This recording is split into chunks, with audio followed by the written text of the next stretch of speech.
Hanh Ho. I'm the immigration lawyer. My office is based in Sydney, in Cabramatta, and I have an office in Saigon, in Vietnam. So basically, most of my clients, 90% come from Vietnam, and the visa applicant is Vietnamese, and the sponsor, sometimes Vietnamese, sometimes Western people from across the country.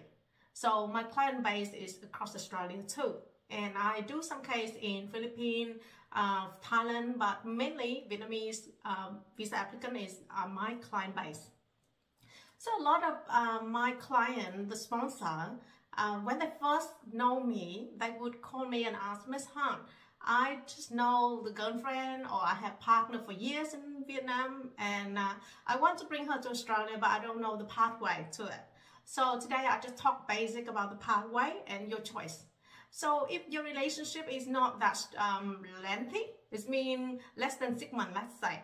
So normally you would choose the pathway of a fiance visa, because the relationship obviously is not long enough to call it a partner or de facto relationship or spouse, because you haven't registered relationship yet.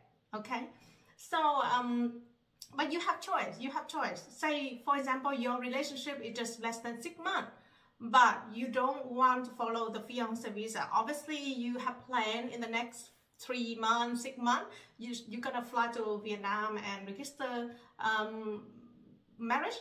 Then obviously you're gonna follow the partner spouse visa application.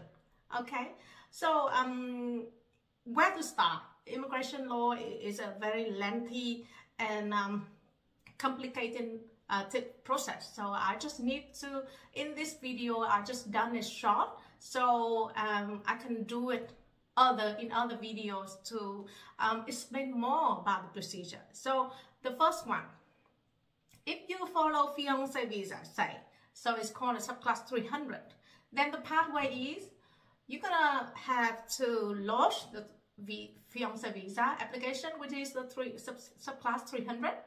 And after you launch, you wait for the procedure that the department will assess her case.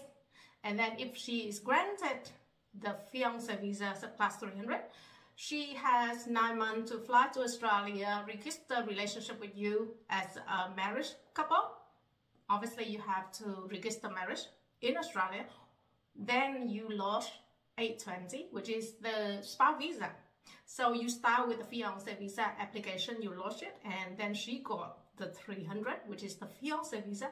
And then when she arrives Australia, she have to register a relationship with you as a spouse, a marriage one.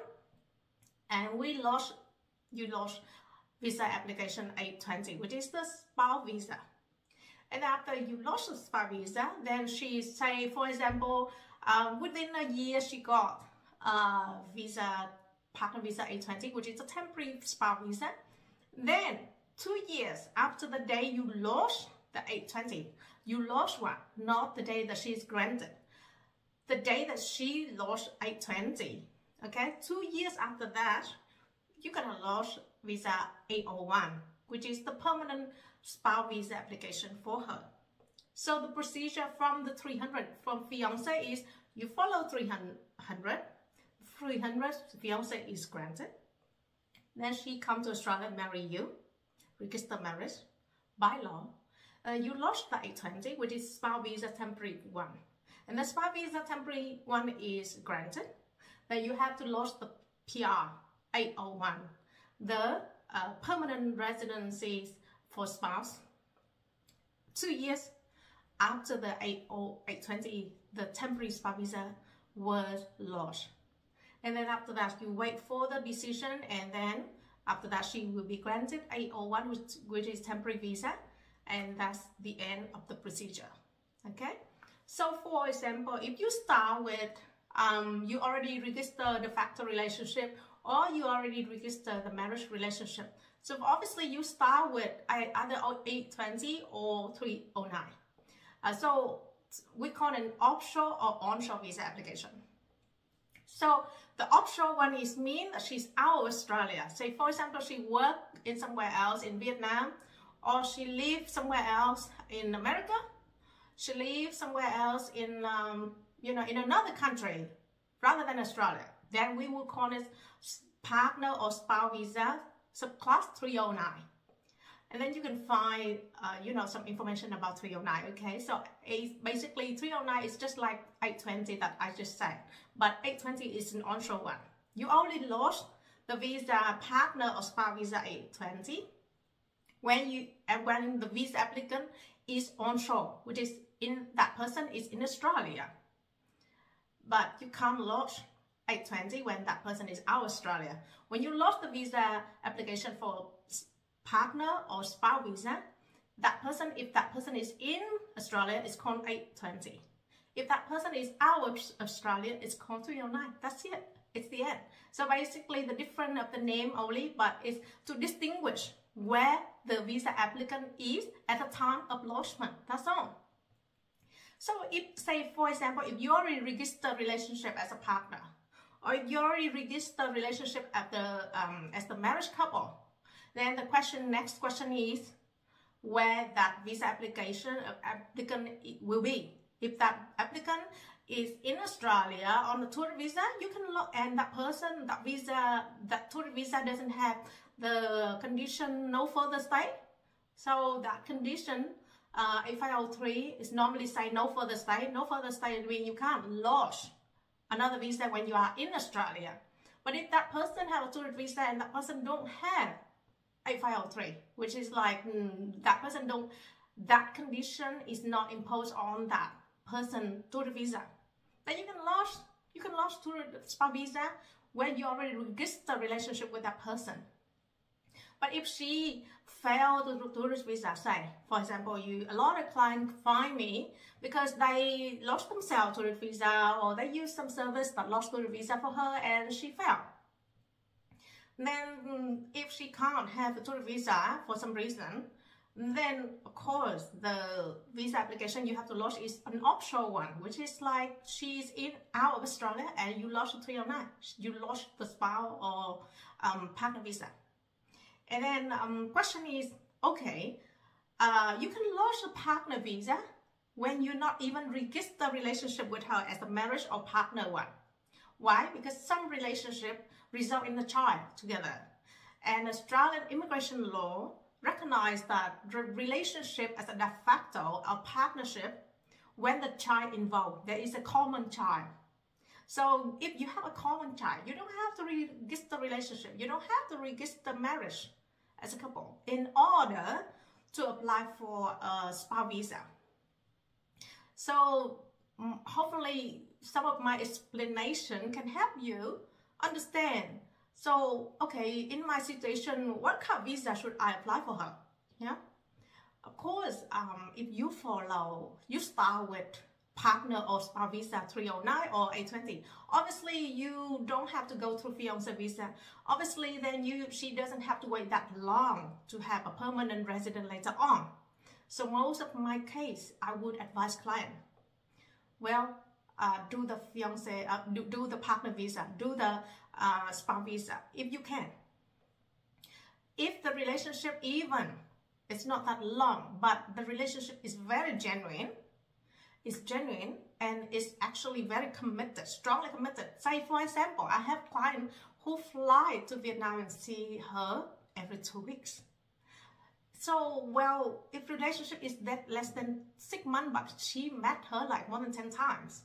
So it's no use for us to lodge fiancé visa, isn't it? Because the relationship is quite strong. The demonstration for the Department of Home Affairs that the relationship is quite genuine is there. Yeah. The problem with the short-term relationship is the distance between the two. Say you live in Australia, she lives in Vietnam, you have quite a busy job, you run a business, and then you don't have time to visit her every twice a month or once per month. And then so the time that you are with her quite short. Then it's hard to demonstrate that this relationship is like a partner or spouse. Even you can register relationship with her, but the Department of Home Affairs have problems with understanding or believing this is the long-term relationship, especially where you divorce twice, 3 times. Yeah, if that's such a case. Say, for example, you are a single person, maybe it's not that bad. But if you were divorced twice, that would be a question of long-term commitment. And also, if you ever sponsor once in your life, then again, the question is whether this relationship, the second sponsorship, is genuine, whether this second sponsorship would last, isn't it? So that's like, there are many questions involved when a case officer, as well as myself, would think, a common sense person would think, whether this relationship is genuine, whether this relationship is long-term. So you can say it's genuine, but if you not say that it's a long-term, you can't demonstrate that it's a long-term, then you don't meet the definition of genuine and continuing relationship. So the definition to pass the law and the policy, like to pass a spouse, or de facto, or even fiance visa, is that you have a genuine and continuing relationship. The continuing is like from the past you were together and now you are together, of course. But it's also imply that whether this relationship would be a long-term one. That's the reason about the word genuine and continuing. So that's why I hope this video can help you navigate a little bit as a start for the fiance, partner, spouse visa to migrate to Australia.